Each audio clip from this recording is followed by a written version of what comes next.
So I remember coming in. I remember my first table of the night was table 4. And I got sat. It was in my closing section. And I come up and there's a dad on the right in seat 2 and daughter in seat 1. And I did my normal greet, which is, what are you guys doing today? Anything fun and exciting? And sometimes that question doesn't work out because they both looked at me. And as soon as I walked up to the table, I could just feel there's some kind of tension, something weird that was off. I was like, uh-oh. So I actually toned it down. I didn't say as excited as I usually do because I just could feel that from the table. So I said, what are we doing today? Is there anything fun and exciting going on? And the dad looked at me and he's like, well, no. I was like, oh. I was like, okay. This is the first time I've ever actually had to deal with this. I was like, what's going on? He's like, well, her stepsister just killed herself today. I was like, ugh. So I had to figure out how to tailor this experience to these people that wanted to come out and get a normal experience and feel normal again because they just had this massive tragedy happen in the morning.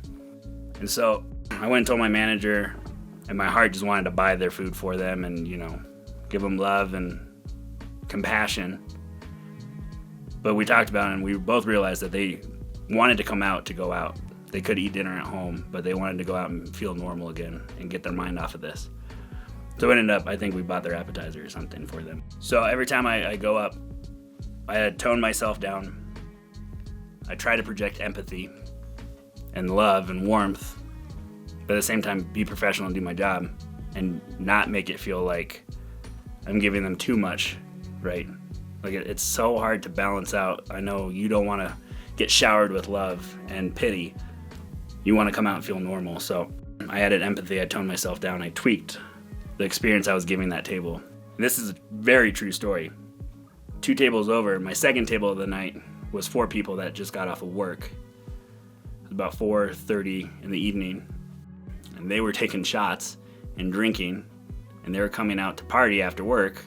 And I literally had to go from one table being very empathetic and calm and not my normal self to 2 tables over ramping back up to my normal self and partying and acting like I'm sitting down there and drinking a beer with them. 2 very different table experiences. And us as servers, we have to tailor our experience to every single table. So I don't tell you that to make you feel sad or anything. I tell you that because it's a very real situation. And us as servers, to be a very good server, you need to understand their expectations and how to exceed them and match it. That's what we're going to talk about today.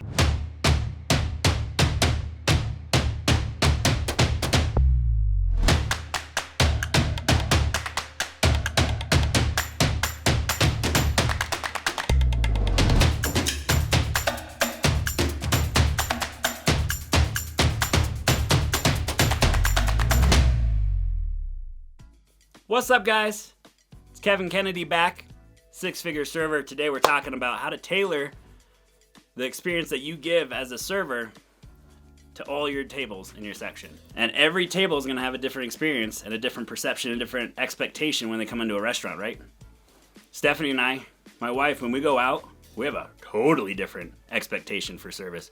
Just last week, we went out and we went to our favorite sports bar. Since we're bar people, we sat at the bar with our favorite bartender, Josh. And we're sitting there and he's getting rocked. He has, I think, 6 tables plus the bar. No, 6 tables and us at the bar. So like 7 tables. But he's also greeting and all this stuff. And they're down to 25% because of COVID. And there's another server in the back. And they were just getting rocked. And he's also making drinks and everything.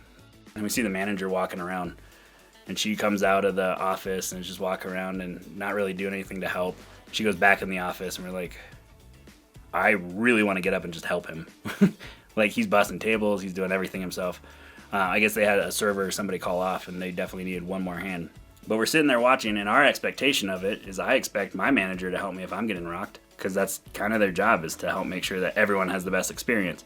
And so my wife ended up writing a review about it, about how we noticed, and she was like, the manager was just walking around and talking to tables and not really helping out.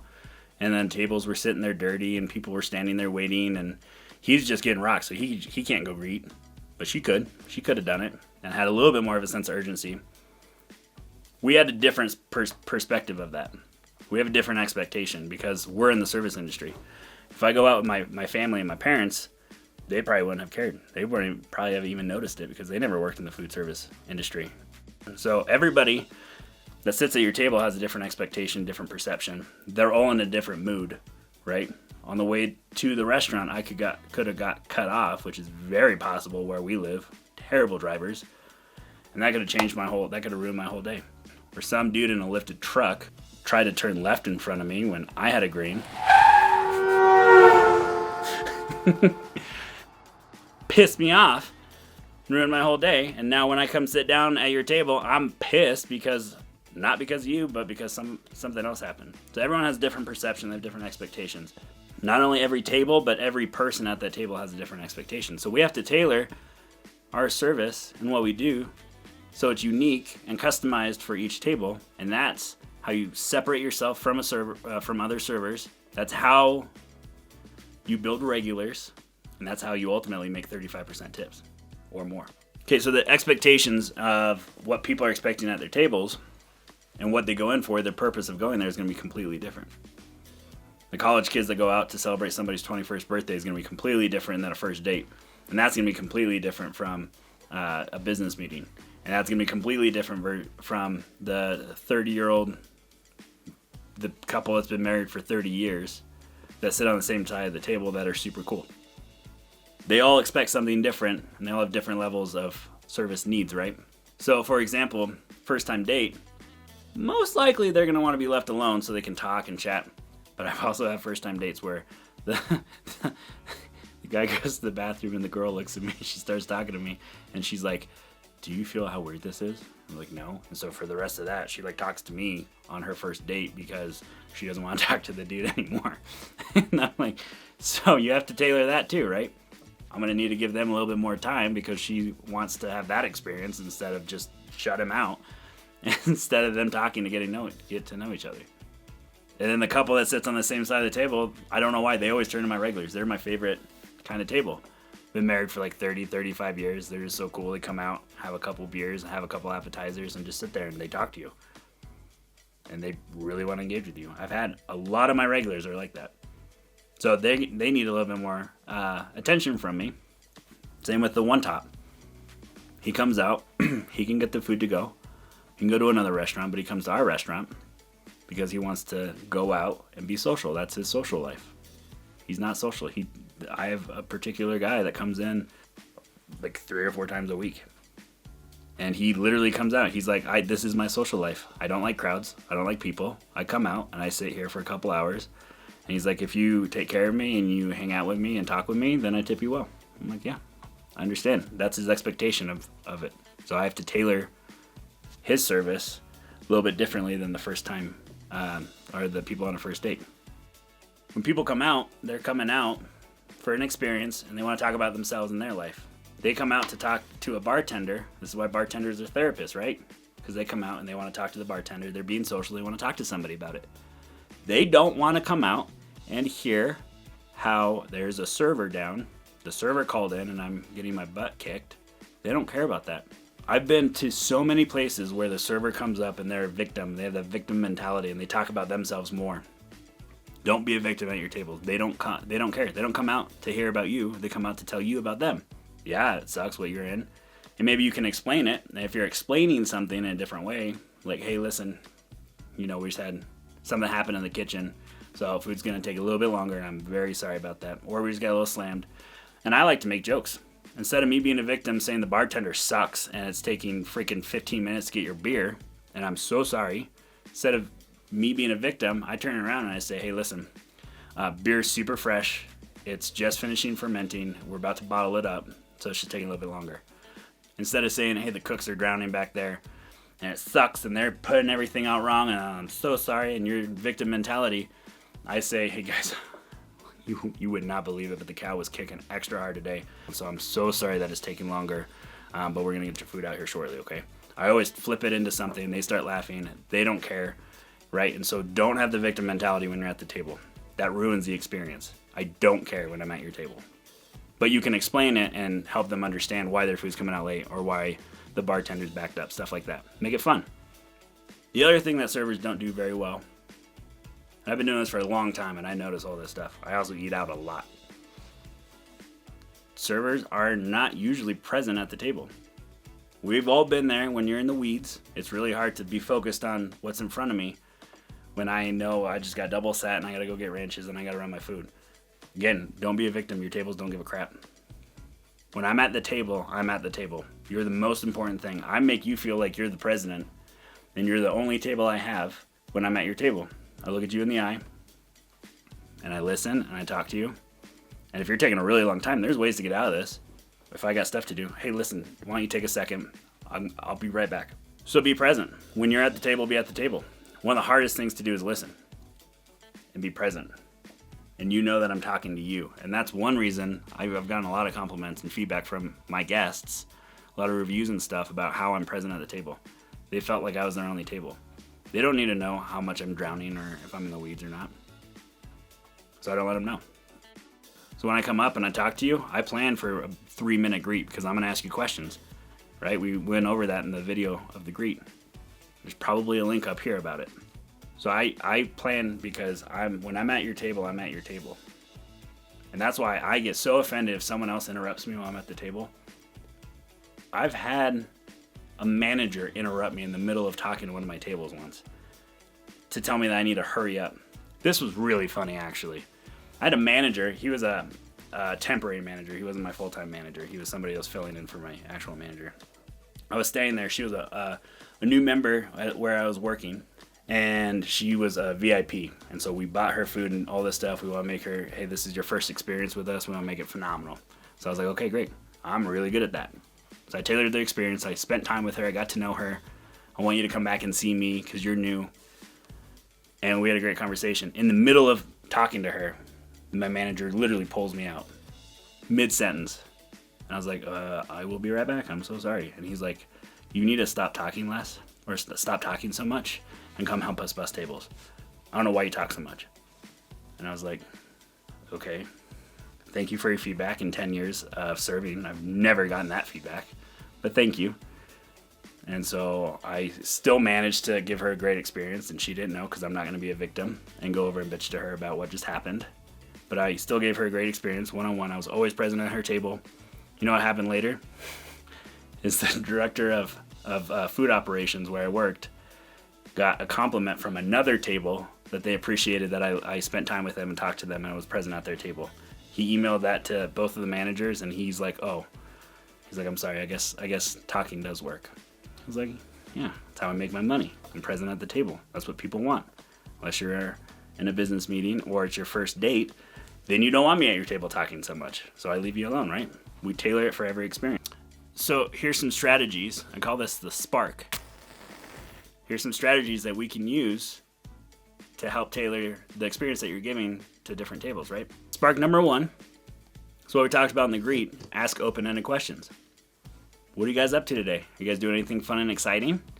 Leave it open for them to talk about themselves. Whatever is most important to them at that moment, they're going to talk about it. That's where you're going to find out. Oh, we're doing a business meeting. It's an interview. A lot of times if there's an interview, I can see that there's a resume out, so I understand. Or they call ahead, depending on the establishment. Sometimes you already know what kind of table you're walking into. They have a reservation.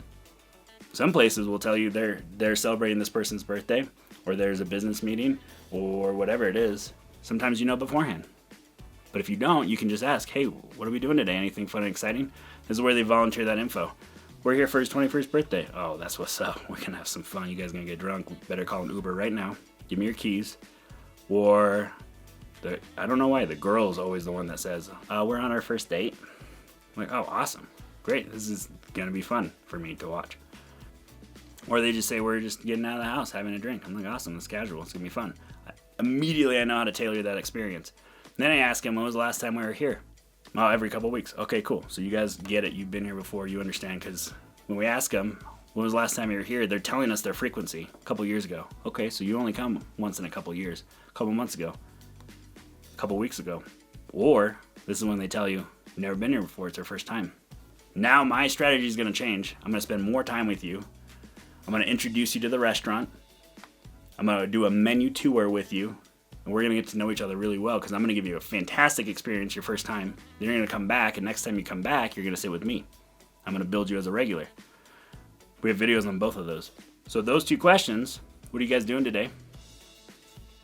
And when was the last time we were here? Now I know exactly how I need to tailor my experience to them. And then as I'm doing that, I can also figure out, sometimes the old guy gets sassy and he's like dry humored funny. And then I know I can throw it right back at him. Sometimes they're funny. They throw dad jokes around. I know how I need to interact with that table. So every time I come up to that table, I give them that experience. When I go over to this table, I give them that experience. And that's spark number 2 is reading the table. You guys want to be a little bit more professional? Are you an older couple that expects more? Are you a young college couple? Are you a bunch of college kids out on your 21st birthday? How do I need to tailor this experience? If there's a bunch of college kids out partying, I'm going to act like I'm sitting there partying with you. And that's going to be completely different than a first date, right? First date, I'm going to be a little bit more professional. And I'm just kind of hang back in the shadows and let you guys focus on you. And spark number 3 is always be ready. Predict. There's only so many different kinds of tables. You can kind of assume what they're going to need next. If it's a first date, I had a first date that came in and I was second cut. And they ended up being the last table. And they bought a couple rounds of wine, and then I ended up selling a bottle of wine. And I was like, man, you guys are getting into it. So I'm going to predict that maybe you're going to want to spend some more time together and hang out and get to know each other more. So I'm going to ask you, hey, do you want to take a bottle of wine? And if you don't finish it here, that's totally fine. You guys can finish it at home. And if it's a business meeting, especially at a lunchtime, I'm going to predict, well, you're probably coming in, have a 45-minute lunch, do what you need to do, and he's got to get back to work. So I'm going to have the check ready. If you're here watching sports, I'm going to predict that you're going to be here for the whole time. So I'm always figuring out what are you going to need next, and I'm always ready for it. And if you're a bunch of college kids, I'm going to assume you're going to be with me for 4 hours till you guys are swisty. And then I'm just going to keep looking over at you, and I'm going to non-verbally communicate with you, and I'm going to be like, another beer? And I'll be like, yeah, right? So I always know what you need next. So now what you got to do on the next week of shifts, that's what I challenge you to do by the time we release our next video. Start being aware of how you interact with each table. What's your baseline interaction? How do you interact just normally without thinking about stuff? And then start introducing those questions in the greet. And now start thinking about and becoming aware of, okay, this is how I treat a couple on their first date differently than how I treat somebody who's been married for 35 years. How do I start doing this? If you have questions about it or you run into some weird situation like I did, I hope I never run into that again, where somebody just lost a family member and then come to my table. I honestly hope I never hit that again. But if you have something weird happen like that, take note of it, see how you feel. Let me know. I'd love to help you through some of that. But you're gonna start seeing trends in your restaurant of table types and what you get. So start becoming aware of that.